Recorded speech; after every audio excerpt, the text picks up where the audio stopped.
Assalamualaikum warahmatullahi wabarakatuh. Selamat sore Tribuners. Selamat bertemu lagi dengan Tribun Batam dalam edisi News Babylog Ngobrol Politik edisi ketiga dengan tema PKS, lain di Kepri, lain di Kota Batam. Hadir dalam News Babylog Ngobrol Politik kali ini Bang Saifuddin Fauzi, Ketua DPD Partai Keadilan Sejahtera PKS Kota Batam. Selamat sore Bang. Selamat sore. Terima kasih sudah bergabung dengan Tribun Batam dalam edisi News Babylog Ngobrol Politik kali ini. Tribuners, untuk diketahui News Babylog Ngobrol Politik kali ini akan ditayangkan secara live Facebook Tribun Batam, dan materi-materi yang dibicarakan di dalam News Babylog ini akan dipublikasikan di media online tribunbatam.id dan media cetak Tribun Batam pada keesokan harinya. Tribuners dan Bang Fauzi, mari kita mengawali News Babylog kali ini. Yang pertama-tama saya berikan kesempatan dulu kepada Bang Saifuddin Fauzi untuk memperkenalkan diri dan berbicara apa sajalah tentang identitas diri sebelum kita masuk ke topiknya, Bang. Oke. Baik, Assalamualaikum warahmatullahi wabarakatuh. Waalaikumsalam warahmatullahi wabarakatuh. Selamat sore, salam sejahtera untuk kita semuanya. Pertama, perkenalkan, saya Saifuddin Fauzi, Ketua DPD PKS Kota Batam, dan senang bisa diundang dalam ini podcast atau apa nih? Ini News Babylog Bang, Babylog Zoom meeting Bang ini sebetulnya. Kalau podcastnya tuh satu lagi programnya ya. Yang jelas sebuah pertemuan yang digagas atau difasilitasi oleh media Tribuns ya. Dan tentu dalam kesempatan ini saya juga tadi diminta menyampaikan terkait dengan PKS, termasuk juga PKS tentu sebagai sebuah partai politik yang di event pilkada ini juga tentu terus serta meramaikan event pilkada. Nah, tentu saya juga sampaikan kepada para pembaca Tribun atau juga masyarakat Kota Batam bahwasanya sebagai entitas partai politik di event pilkada ini menjadi sebuah keniscayaan untuk berkomunikasi dengan partai-partai politik yang ada di Kota Batam, karena memang PKS menyadari hanya memiliki 5 kursi dan tidak bisa mengusung calon sendiri tanpa kerjasama dengan partai politik yang lainnya. Dan komunikasi kami bangun sudah hampir setahun yang lalu lah mungkin ya, sebelum era corona itu, ya, era COVID-19. Kami awalnya intens komunikasi, dimulai dari dengan Gerindra, lalu juga dengan partai-partai yang lain yang ada, ya, hampir semuanya. Ya, minus kalau secara formalnya ketemuan dalam artian pimpinan partai itu tidak ketemu itu dengan pimpinan partai PKB dan PSI. Tapi kalau non formal lewat telepon, lewat pas ada pertemuan yang tanpa tidak sengaja itu ya ngobrol juga sih dengan baik PSI maupun PKB. Nah, kalau dengan partai-partai yang lain memang ada semacam disengaja sebuah pertemuan yang dirancang, ya, yang kemudian berbicara tentang agenda pilkada di 2020. Nah, perjalanan waktu yang panjang ini ternyata ya akhirnya hampir semua partai politik lalu calon itu kan mereka masing-masing juga memiliki niatan yang sama.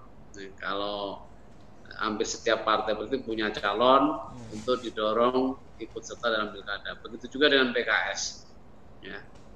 Jadi kami juga menyampaikan kalau di PKS ada mekanisme internal disebut dengan pemilihan internal raya. Saat itu kami dari PKS itu memiliki 3 kandidat untuk Kota Batam. Ada Ustadz Bahtiar atau Usbah, lalu ada Bu Suryani, ada juga Pak Raden Hari Cahyono, sekarang Wakil Ketua DPRD Provinsi ya. Nah, kemudian dalam berkomunikasi dengan partai politik yang lain juga saya sampaikan, sehingga di antara 3 itu menurut mereka siapa yang kalau terjadi koalisi siapa yang mereka inginkan untuk berpasangan. Ya. Akhirnya dari komunikasi yang ada beberapa yang intens sebetulnya ya. Gerindra itu juga intens, lalu PDIP juga mungkin 3-4 kali pertemuan. Tapi yang paling intens ya, di antara partai-partai itu ya,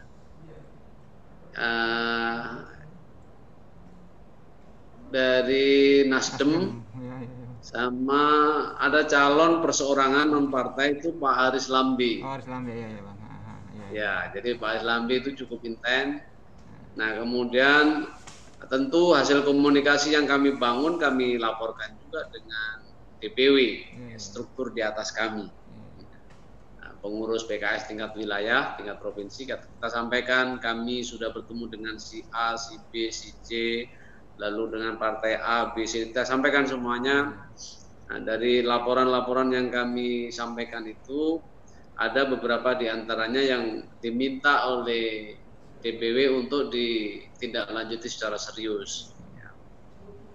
Nah, lalu Pak Haris Lambi yang dari awal ketika berkomunikasi, awalnya beliau awal-awal pertama wakil wali kota, lalu belakangan muncul semangat untuk wali kota dan menjadikan kader PKS sebagai wakilnya. Kemudian baik Pak Rudi, Pak Amsakar juga beberapa kali meminta untuk bertemu dan kita juga agendakan untuk pertemuan, menyampaikan keinginannya untuk maju Ramah Jilid 2 dan meminta PKS untuk menjadi bagian yang ikut serta di dalamnya, dan itu sesuai dengan arahan DPW juga jadi bahan pertimbangan. Oh, Bang, nah, jadi, kemudian Bang, ya. Jadi Pak Rudi sama Pak Ansar lah yang berinisiatif untuk mendekati PKS ya, Bang? Ya, kalau awalnya gini, sebetulnya pasca pileg kami juga dapat instruksi dari DPP itu para pengurus PKS di tingkat wilayah dan daerah langsung berkomunikasi dengan partai-partai yang ada supaya mencairkan ketegangan. Jadi udah persaingan di pileg kan udah selesai. Ya. Keputusan KPU sudah dibuat, maka tidak ada jalan lain kecuali membangun komunikasi dan bekerjasama dengan partai-partai yang ada. Ya, itu diawali saya kunjungan ke Pak Wali Kota, lalu dalam kunjungan itu juga beliau sudah mulai mengutarakan nanti kapan-kapan kita komunikasi lagi ya. Dari situ terus kemudian berlanjut itu. Terus kemudian tadi saya menyebutkan dari nama-nama yang intens tadi ya. Ya, Bang. Itu kan memang ada juklak-juklis kami dari DPP itu ketika daerah mau mengusulkan tidak boleh paslon tunggal, maksudnya calon wali kota dan wakil wali kota hanya satu pasang. Dia harus minimal 2 pasang supaya menjadi bahan pertimbangan bagi DPP untuk membuat sebuah keputusan. Nah, kemudian dari 2 paslon yang kami usulkan ini sebetulnya kalau hampir semua partai kan menghendaki kadernya maju ya. Tentu saja Haris Lambi yang memang niat serius menjadikan Usbah sebagai wakilnya menjadi skala prioritas oleh DPP ya. Cuman DPP juga memberi syarat karena tahu PKS hanya 5 kursi, silahkan cari kursi tambahan. Kemudian juga silahkan melakukan survei. Ada lembaga survei yang direkomendasikan oleh DPP PKS, silakan ada 8 atau berapa lembaga itu, silakan pilih salah satu dari lembaga-lembaga yang ada. Karena memang lembaga tersebut sudah sering bekerja sama dengan DPP dan mungkin memiliki kredibilitas dalam melakukan survei. Itu alasan. Nah, dari permintaan DPP terutama yang paling krusial itu untuk mendapatkan partai politik pendukung 5 kursi yang lainnya selain PKS itu tidak kunjung didapat. Ya. Udah dari mungkin Maret, April, Mei, Juni 4 bulan atau bahkan Juli ya. Juli ya sampai Juli juga tidak kunjung dapat 4 sampai 5 bulan. Tentu DPP kan punya jadwal kerja, punya timeline ya. Iya. Dalam pembahasan pilkada kan bukan hanya Batam yang dibahas, tapi daerah-daerah lain. Nah, kemudian di Batam ini juga perlu segera dibuat keputusan. Nah, akhirnya dibuat keputusan kepada mendukung incumbent. Cuman di satu sisi DPP saat itu mereka masih meminta kepada kami lagi untuk coba cari pasangan alternatif dengan harapan antara pilihan provinsi dengan kota nanti bisa segaris. Oh, segaris. Iya. Linier. Iya, Bang. Siap. Tidak zigzag atau menyilang. Iya. Akhirnya muncul figur baru, Pak Ahmad Hijazi yang kebetulan gagal mendapatkan kursi dari Golkar. Ya. Akhirnya berkomunikasi dengan kami mungkin 4 kali pertemuan di Kota Batam. Lalu meminta kepada saya Pak Fauzi jika diizinkan saya akan maju bersama Pak Surya Makmur Nasution. Pak Surya Makmur Nasution itu informasinya akan didukung Demokrat yang 3 kursi. Lalu Pak Ahmad Hijazi informasinya sudah berkomunikasi dengan Pak Asman Abnur akan mendapatkan kursi dari PAN 5, 8 kurang untuk bisa 10, meminta kepada PKS untuk memberikan dukungan. Kami melihat situasi karena sebetulnya Haris Lambe tidak memungkinkan karena tidak kunjung dapat partai. Berarti kan Surya Makmur Pak Ahmad Hijazi Surya Makmur Nasution itu alternatif. Yang tapi sampai dengan waktu kayaknya jadwal DPP rapat juga belum kunjung. Waktu itu memang sudah saya sampaikan Pak Ahmad Hijazi atau Pak Surya Makmur jika memang serius mau maju, karena memang DPP sudah sangat padat jadwalnya. Apabila memang Demokrat, PAN serius mendukung Bapak dan itu sudah resmi, silakan langsung berkomunikasi dengan DPP PKS supaya prosesnya cepat. Sebab nanti kalau dibawa lagi ke daerah jadi lambat. Tapi mungkin DPP PKS menunggu dan menunggu. Tidak kunjung ada informasi dari Demokrat maupun dari PAN, ya kemudian DPP PKS akhirnya membuat sebuah keputusan. Mendukung Pak Rudi Amsakar atau Ramah Jilid 2. Dan tentu informasi ini saya dapatkan dari DPW. Ketika itu memang DPW langsung berkomunikasi dengan DPP. Dan pasca itu kita rilis berita tentang sikap politik DPP PKS terkait Pilkada Kota Batam, dan sudah kita sampaikan kan ke beberapa media online dan cetak mungkin.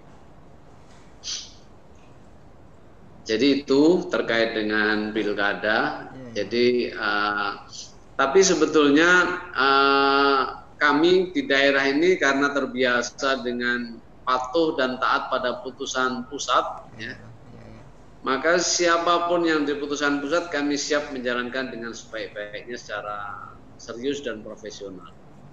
Jadi kalau satu misal di tema topik kita ini lain di Kepri, lain di Kota Batam, ya. Ya, Bang. Nah, Bang, ada mau tanya lagi nih. Itu di Batam PKS masuk unsur pimpinan ya, Bang? Oh enggak. Jadi PKS kebetulan pimpinan itu di sana selain kalau ketua PDIP ya, lalu ada Golkar, Nasdem dulu. Setelah Nasdem baru Golkar, baru Gerindra. Oh, Gerindra ya. Ya, jadi PKS di bawahnya Gerindra. Tapi kalau dari perolehan kursi, Bang, dari pileg kali lalu sama pileg kali ini jumlah kursi di DPRD Kota Batamnya meningkat atau justru berkurang, Bang? PKS. Kalau dibandingkan periode sebelumnya mengalami peningkatan. Jumlah kursi dulu 4 kursi menjadi 5 kursi, tapi kalau suara sangat signifikan ya. Iya. Jadi PKS kalau dulu itu bahasa mudahnya itu di kursi-kursi akhir lah ya. Iya, Bang. Tapi kalau periode ini di pertengahan atau bahkan kalau di dapil 1 Bubuk Baca Batam Kota itu hampir 2 kursi juga. Jadi cukup tinggi perolehan suara PKS di Batam Kota, di Sagulung, kemudian di Sungai Beduk, Nongsa, Galang Pulang juga tinggi. Yang di dapil 2 di Bengkong memang di peringkat 2 terakhir. Itu kalau kemudian di Batu Haji tidak dapat. Jadi di Batu Haji itu kan kursinya paling sedikit. Kalau pileg dia ada 6 kursi dan PKS peringkat 7. Ya, jadi ya nggak dapat. Kalau di Stupang relatif di tengah posisinya. Jadi tidak di ranking 1 tapi juga tidak di paling bawah, tapi di tengah-tengah. Di sana ada Sekupang, Belang Padang itu ada 7 kursi. Bang, itu secara paralel di provinsi juga ada peningkatan ya suaranya ya? Provinsi dari 6 di provinsi 6. Ya, di provinsi juga begitu. Dulu cuman ada 2 kursi sekarang, dari Batam ya. Dari Batam, sekarang dari Batam itu 4 kursi. Jadi bahkan ambil unsur pimpinan dewan ya, ketua kayaknya ya. Karena di Karimun dapat 1 kursi, lalu Bintan sama Lingga 1 dapil dapat 1 kursi. Yang nyaris dapat itu dapil Tanjung Pinang. Oh iya. Itu nyaris. Kalau itu didapat berarti 7 kursi. Nah, sekarang di provinsi kami PKS 6 kursi. Bang, kalau menurut Abang sendiri sebagai kader PKS itu, mengapa PKS sendiri justru mendapat simpati atau kepercayaan masyarakat yang cukup besar pada pileg kali ini dan akhirnya terindikasi dari jumlah kursi yang meningkat itu, Bang, di DPRD itu. Kira-kira apa alasannya, Bang? Saya nggak tahu lah apakah ada korelasinya dengan Pilpres ya. Atau memang, tapi yang jelas memang aleg-aleg PKS itu komitmen dan serius turun pada masyarakat. Jadi banyak program-program advokasi di masyarakat itu, apakah perbaikan lingkungannya, termasuk juga ada pelatihan-pelatihan, pembinaan keluarga dan sebagainya, itu banyak di kami turun di tengah-tengah masyarakat. Jadi hampir kalau reses anggota Dewan PKS itu yang saya dapatkan laporannya dari para anggota Dewan, anggaplah mungkin jatahnya itu 6 atau berapa titik ya, jatah minimal selalu melampaui, bahkan over dari budget. Jadi anggaran resesnya kan ada itu dari APBD. Nah sering kawan-kawan, waduh ini sudah nggak ada lagi budgetnya, tapi sudah terlanjur janji untuk dengan kelompok masyarakat terpaksa, ya harus ditemui juga. Nah ini kuncinya rajin turun kepada masyarakat, lalu juga bisa memberikan solusi terhadap permasalahan yang dialami oleh masyarakat. Walaupun tentu kami juga menyadari tidak 100% juga bisa kami lakukan. Tentu kan ada banyak faktor, ada keterbatasan APBD dan masalah-masalah yang lainnya yang kadang-kadang apa yang menjadi keinginan masyarakat tidak serta-merta bisa dibantu. Tapi relatif banyak yang bisa kita berikan pada masyarakat dengan program-program di APBD baik di kota maupun di provinsi. Bang, terima kasih ya. Kita lanjut lagi ke topik yang berikut. Tadi kan abang udah jelaskan panjang lebar soal kira-kira apa ya sikap PKS sampai akhirnya menentukan sikap pilihannya mendukung Rahma Rudy Amsakar. Nah ini kan ya di satu sisi lagi lain di Kota Batam. Nah di Provinsi Kepri justru lain nih, PKS sendiri akhirnya sudah dipastikan maju dengan Pak Istianto menggandeng Bu Suryani, dan itu udah pasti dan siap maju dengan jumlah kursi berapa Bang ya dari Hanura 4? Hanura ada 3 kursi, lalu PKS ada 6, dan informasinya, tapi saya benar atau tidaknya saya belum tahu ya, informasinya juga akan disusul bergabung nanti kemungkinan Demokrat atau PAN. Oh gitu Bang ya. Bang, kira-kira mungkin abang ketua DPD PKS Kota Batam, tetapi setidaknya sikap DPW provinsi untuk menentukan langkah memilih atau bergabung dengan Pak Isdianto, tentu abang bisa gambarkan sedikit tuh Bang. Baik, sebetulnya bukan porsi saya ya, porsi saya kan bicara tentang Kota Batam. Kalau dengan provinsi tentu yang semestinya berbicara ya ketua PKS provinsi atau DPW. Tapi ya sedikit banyak kami juga tahu memang karena PKS masuk dalam unsur pimpinan di provinsi, maka tuntutan kader dan pengurus di berbagai daerah dan juga di kecamatan-kecamatan memang meminta agar ada kader PKS yang serta dalam pilkada. Adapun pasangannya dengan siapa ya itu nanti dulu, yang penting muncul figurnya lalu dibangun komunikasi yang intens. Belakangan itu kan sebetulnya dengan ada zigzag ya, ada maksudnya polanya ada Ansar Suryani, ada Ismet Suryani, ada lagi Istianto Suryani. Jadi seolah-olah Bu Suryani itu waktu itu jadi rebutan apapun minumannya. Jadi banyak puzzle politik yang disusun seolah-olah Ansar pasangannya Suryani berarti Golkar dengan PKS, atau Pak Ismet ketika itu kabarnya Demokrat dengan Suryani, lalu Pak Isdianto Hanura yang membawa Hanura dengan Suryani. Tapi sampai pada ujungnya kadang-kadang keputusan di daerah atau wilayah ini kan juga dipengaruhi oleh komunikasi yang dilakukan oleh pusat. Ada kalanya di daerah sudah intens berkomunikasi, akrab, seolah-olah sudah mau berangkat ke pelaminan, tiba-tiba pusat punya kebijakan lain kan. Nah, jadi itu sudah lumrah di dalam dunia politik, hampir semua partai juga begitu mengalami hal yang sama. Bang, lalu gini, ini kan lain di Kepri, lain di Kota Batam. Ini menarik nih, karena di satu sisi PKS Kota Batam mendukung Rudy Amsakar Rahma. Nah, istrinya Rudy berpasangan dengan Pak Ansar. Nah, di sisi lain di Kepri kader PKS Ibu Suryani maju bersama Pak Isdianto.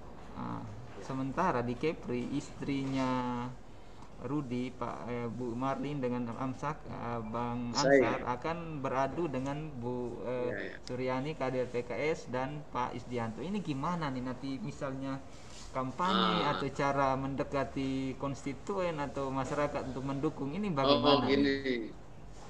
Ya, ya. Jadi seperti yang tadi saya katakan, semangat awalnya adalah bagaimana supaya terjadi koalisi yang linier Linear Bang. antara provinsi.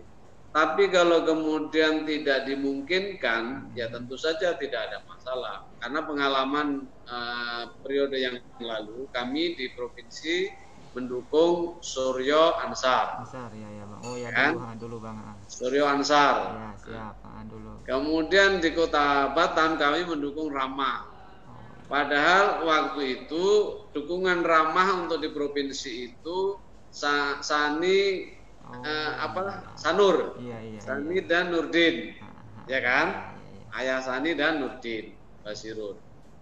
Sehingga kan itu zigzag itu. Zigzag, iya iya iya. Periode yang lalu itu sudah zigzag Jadi udah antara pengalaman ya Bang. provinsi dengan kota. Dan periode ini terulang. Berulang lagi ya. Jadi ini artinya kita sudah berpengalaman. Siap. Saya kasih tahu juga, Ah. ya di Bintan Ah. itu Pak Apri Suyadi Iya iya iya. maju bersama anaknya Pak Ansar, Ansar ya Bang. Robi Golkar. siapa? Robi. Ya, itu Demokrat dan Golkar dan juga meminta PKS dan PKS memberikan dukungan. Artinya di Bintan ya sama juga zigzag. Zigzag. Di Kabupaten Bintan mendukung anaknya Pak Ansar, sementara di provinsi kan beda dukungannya. Bang, itu Jadi kira-kira kayak kejadian seperti ini hampir dialami semua partai politik ya. Jadi kalau dicari PKS zigzag, mungkin partai lain juga ada yang zigzag. Ya. Contoh Hanura hampir sama dengan kami. oh iya iya. Di kota mendukung Ramah, ya. Di provinsi mendukung Isdianto Suryani. Ya. Bang, ini Jadi kalau yang segaris, segaris dalam artian linear. kota dan provinsinya itu PKS dan Hanura. Oh iya, siap. Iya. Walaupun beda ini ya. Iya. Bang, itu kira-kira ada instruksi bahwa nanti dibagi atau kader-kader PKS itu dibagi dua untuk mendukung sebagian ini atau bagaimana tuh strateginya nanti itu? Enggak. Kami profesional. Kalau profesional tuh begini. Di saat sosialisasi atau mengampanyekan wali kota ya tentu ramah. Oh gitu ya. Kemudian provinsi tentu Isdianto Suryani atau kami singkat dengan Insani. Insani. Insani. Nah ini kami juga pernah lakukan dulu. Tim kami ketika sosialisasi paketnya paket gubernur dan gubernur, wakil gubernur, wali kota itu serentak kami sosialisasikan. Oh. Ya orang bilang aneh silakan aja, tapi memang realitas politiknya seperti itu. Dukungan kami ketika itu sudah zigzag. Memang yang repotnya itu kadang-kadang pada saat rapat gabungan. Seringkali ketika rapat gabungan itu partai-partai yang dukungannya itu silang atau zigzag antara kota dan provinsi tidak segaris itu sering dicurigai ya. Jadi seolah-olah ini ada mata-mata ini, ya, bukan mata-mata. Ya repot. Kalau memang kita biasa kerja profesional, ya untuk kota urusan kota kita all out akan dukung Ramah. Ya, waktu itu ya. Tapi kalau untuk provinsi waktu itu dukungnya Suryo Ansar. Kita juga all out. Nah sekarang tahun ini berarti terjadi lagi. Kami di provinsi akan all out untuk Insani, ya. Sedangkan di kota ya tentu kader pengurus semua kita kerahkan untuk bergerak memenangkan Ramah Jilid 2. Oh, siap. Bang, lalu belajar dari pengalaman pilkada kali lalu, di satu sisi PKS mendukung Suryo Ansar ya di Pilgub. lalu di kota mendukung Rudi Amsakar jilid 1 waktu itu ya Bang ya. Saat ini PKS mendukung Isdianto Suryani di Pilgub dan mendukung juga Rudi Amsakar jilid 2 di Kota Batam ya. Nah, dulu kan yang lolos atau yang berhasil itu kan Kota Batam, Pak Rudi dan Pak Amsakar akhirnya menjadi wali kota dan terpaksa Pak Suryo dan Ansar dan gugur waktu itu Bang. Nah, kali ini nih siapa yang harus dikorbankan atau bagaimana target PKS selanjutnya ini? Apakah harus satu yang dikorbankan atau bagaimana ini sebetulnya? Kalau PKS dua-duanya harus menang. Dua-dua yang didukung PKS harus menang. Kami komitmen berjuang dan ikut dalam event pilkada itu memang tekad kami untuk menang, baik di kota maupun juga di provinsi. Jadi saya rasa tidak tepat kalau kemudian siapa yang dikorbankan. Kami biasa bekerja profesional, di kota kita serius, kita sosialisasi, sehingga target-target untuk kemenangan didapat. Di provinsi pun juga demikian. Jadi kami akan all out untuk di dua pilkada yang meskipun berbeda ininya ya. Tidak linear maksudnya. Bang, lalu ini menyangkut dukung mendukung ini itu informasi atau isu terkait misalnya money politik itu tuh rentan sekali muncul ketika terhadap partai-partai yang memberikan dukungan tertentu kepada pasangan calon tertentu. Kalau komentar dari PKS sendiri seperti apa nih terkait ini Bang? Apakah ada mahar-mahar politiknya atau seperti apa ini soal dukungan? Kami dari awal kita sampaikan ya, ketika praktek dukung mendukung itu selalu kita sampaikan aja. Bapak satu misal kepada PKS, apa kewajiban kami kepada PKS? Saya katakan PKS itu Pak partai yang nggak mau diam ketika event pilkada. Hampir semua, maksudnya nggak mau kadernya mendukung lalu duduk manis, tidak. Kami adalah karakter kami itu karakter pejuang, akan bekerja melakukan sosialisasi untuk memenangkan calon. Tentu Bapak tahu konsekuensi dari kegiatan-kegiatan yang kami lakukan, sosialisasi, ada atribut segala macam yang itu ya Bapak tahu berapa kebutuhan untuk itu. Silakan kita kembalikan kepada pasangan calon untuk mengalokasikan untuk kegiatan sosialisasi itu. Karena nanti kan ada potensinya juga termasuk pengamanan suara, ya. Setiap levelnya mulai dari TPS. Saya nggak tahu nanti apakah ada di kelurahan, karena kalau yang kemarin pilpres pileg kemarin kan langsung kecamatan. Cuman kecamatan kan berhari-hari itu. Mungkin abang ikut memantau, ada yang mungkin 3 minggu, ada berapa itu? Benar. Lama betul.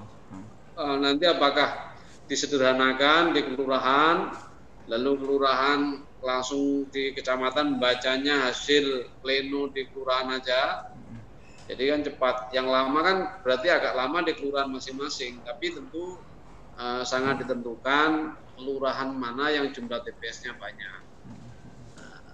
Kalau TPS-nya nggak terlalu banyak tentu cepat.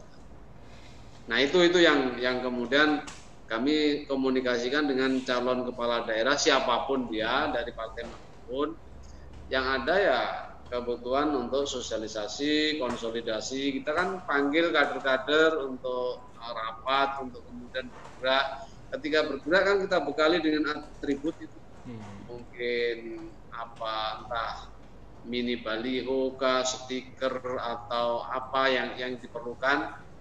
Tentu tools untuk sosialisasi itu akan kita produksi, kita akan buat, ya, sesuai dengan hasil komunikasi dengan kepala daerah. Tapi tentu juga ada produk-produk yang versi PKS. Bang, kader-kader PKS ini dikenal solid dan militan ya sebetulnya. Dia strukturnya dari atas sampai ke bawah tuh rapi gitu ya. Memang dikenal sangat rapi, solid, militan ya. Bagaimana? Apa yakin ya kalau dengan pola-pola pendekatan dan komunikasi seperti itu, apa yang didukung PKS menurut abang berapa persen yang bisa lolos bang ya untuk pilkada, pilwako dan juga pilgub dan juga pilbub Bintan lah, dan mungkin di kabupaten kota yang lain bang? Kalau berapa persen, kita mengacu kepada ya sebetulnya survei-survei yang ditunjukkan calon kepala daerah, begitu kader-kader sudah tahu, apalagi polling-polling yang online itu ya, media-media itu, kita mobilisasi kader, kita sampaikan pesan berantai itu melalui satu pesan, karena pesan itu akan disebar dengan sel-sel kaderisasi kami, maka responnya akan cepat sekali perubahan. Makanya Pak Isdianto yang dulu mungkin tidak diperhitungkan, ya, selalu mungkin tidak unggul dalam survei, tapi belakangan bisa dicek, begitu kader sudah tahu, maka kader akan bergerak, dan bukan hanya dia punya temannya, punya keluarganya, dia juga sampaikan kepada teman dan keluarganya untuk jadi potensi menangnya memang optimis kan. Optimistis ya. Kalau Pak Rudi survei-survei sebelumnya sudah tinggi ya bang. Ya. Ya, unggul. Itu juga kami ketika membuat keputusan juga sebetulnya melihat survei itu menunjukkan bahwasanya tingkat kepuasan masyarakat kepada kepala daerahnya tinggi, maka wajar dan layak kalau kemudian PKS memberikan dukungan, meskipun tentu awalnya ingin memiliki calonnya sendiri, kader sendiri, tapi karena itu tidak memungkinkan, maka pilihan jatuh kepada calon kepala daerah yang memang sudah terbukti bekerja, lalu penerimaan masyarakat juga baik. Ya, selama ini hampir semua jaringan simpul-simpul massa kan Pak Rudi pegang. Itu. Adapun Pak Isdianto ini ya saya kalau komunikasi politiknya seperti apa kan nggak terlibat. Karena itu domainnya provinsi. Jadi kapan, di mana, terus seperti apa ya saya nggak tahu. Tapi yang jelas mungkin kawan-kawan juga melihat dari partai lain, dari PKS ini sudah semestinya untuk ikut kontestasi pilkada. Apalagi Bu Suryani ini 3 periode lebih.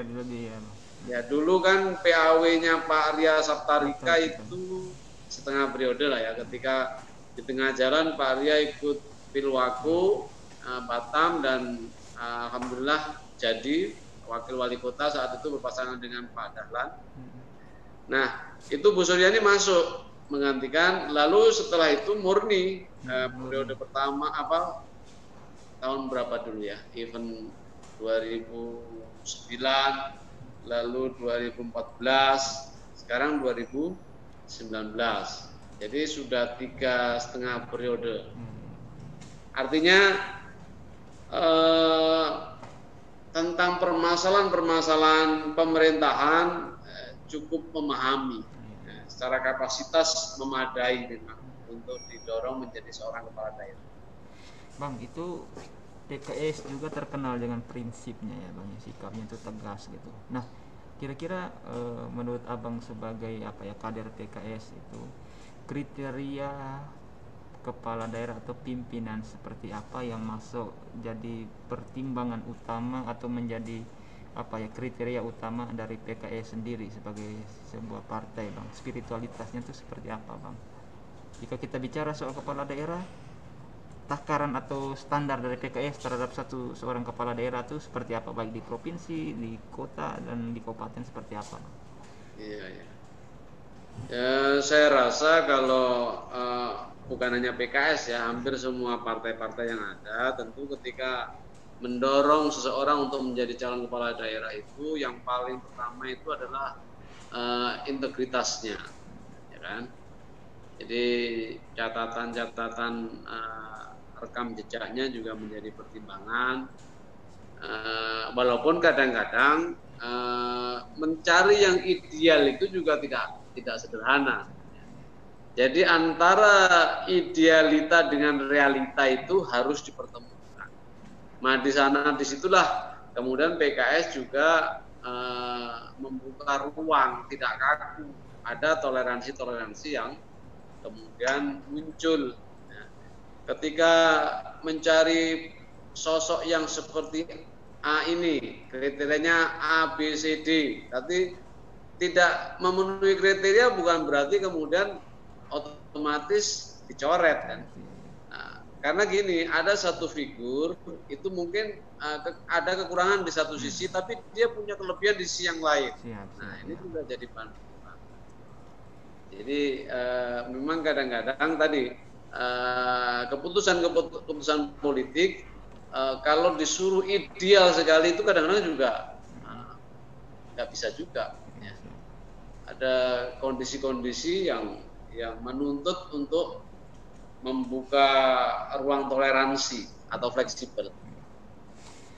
Oke Bang Saifuddin Fauzi, terima kasih. Tak sadar kita nih mau 45 menit nih ya Bang ya. Iya. Terima kasih Bang Fauzi sudah Sama-sama. untuk menyempatkan waktu untuk bincang-bincang ngobrol politik dengan Tribun Batam lewat aplikasi Zoom ini. Siap. Terima kasih untuk waktunya. Di akhir pertemuan atau Webilog News Ngobrol Politik kali ini saya ingin meminta sedikit closing statement lah dari Bang Fauzi terkait tema yang kita bicarakan hari ini. Baik, tentu seruan ini saya sampaikan kepada kader-kader PKS Kota Batam dan tentu juga kader-kader PKS di Provinsi Kepulauan Riau untuk bisa menghormati keputusan yang telah ditetapkan oleh DPP PKS atau pusat, untuk kemudian bentuk cara menghormati tersebut yaitu dengan bekerja keras memperjuangkan keputusan-keputusan politik yang sudah dibuat dengan harapan target-target kemenangan itu bisa dicapai. Adapun hal lain dalam hal bersosialisasi, tolong hindari ujaran kebencian, black campaign, negatif campaign. Lebih bagus adu program, adu gagasan. Karena kalau menjelek-jelekkan orang, ya, karena di politik itu hari ini dia kompetitor kita, lawan kita, besok tiba-tiba sudah menjadi kawan koalisi kita. Jadi nanti khawatirnya seperti itu. Jadi yang proporsional dalam memberikan penilaian terhadap seseorang, karena tidak ada orang yang sempurna. Ya. Nah, PKS hanya tentu menimbang kader-kadernya karena sudah memiliki jejak bukan jejak digital ya, jejak langkahnya itu, track recordnya, berjuang lalu komitmen kepada masyarakat, maka tentu sudah waktunya didorong untuk bisa menjadi kepala daerah. Begitu juga karena di Kota Batam kader PKS belum berkesempatan atau belum ya tahun ini, periode ini belum kesempatan, tentu PKS pilihannya jatuh kepada Ramah. Dan karena Ramah sudah terbukti ya infrastrukturnya dibangun, lalu perhatian kepada banyak yang ada guru ngaji, ada pastor, pendeta, kepada imam masjid, kepada macam-macam lah ya, RT RW itu juga ada. Dan itu salah satu poin-poin kelebihannya. Kalau dicari-cari kekurangannya selalu pasti ada. Dan kita sebaiknya tidak usah mencari-cari kekurangan orang. Kalau memang mau kompetisi, mau bertarung, silahkan adu gagasan, adu ide bagaimana supaya kalau Batam ini lebih baik ke depan, begitu juga Provinsi Kepulauan Riau. Karena itu yang diinginkan oleh masyarakat. Ya. Kalau cuma saling jelek menjelekkan aja, ujung-ujungnya katakanlah yang didukung terpilih menang ternyata tidak berdampak kepada kebaikan pembangunan di daerahnya, ya sayang kan. Saya rasa itu semangat terus kader-kadernya, dan mudah-mudahan apa yang didukung oleh PKS baik di kota kabupaten maupun provinsi bisa menang dalam pilkada periode kali ini. Amin. Oke, Bang Saifuddin Fauzi dan seluruh Tribuners yang sempat menyaksikan News Webilog Ngobrol Politik kali ini.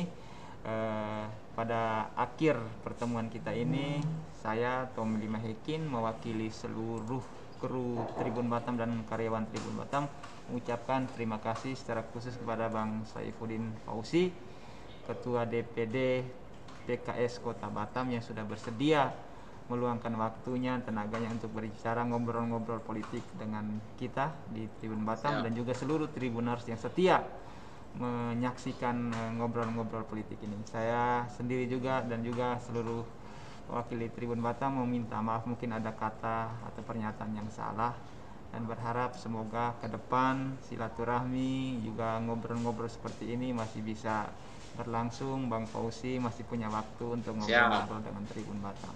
Oke lah Bang Fauzi, saya tutup pertemuan kita ini dengan wilayah taufiq wal hidayah. Wassalamualaikum warahmatullahi wabarakatuh. Om Swastiastu, Namo Buddhaya, salam kebajikan. Terima kasih Bang. Ya.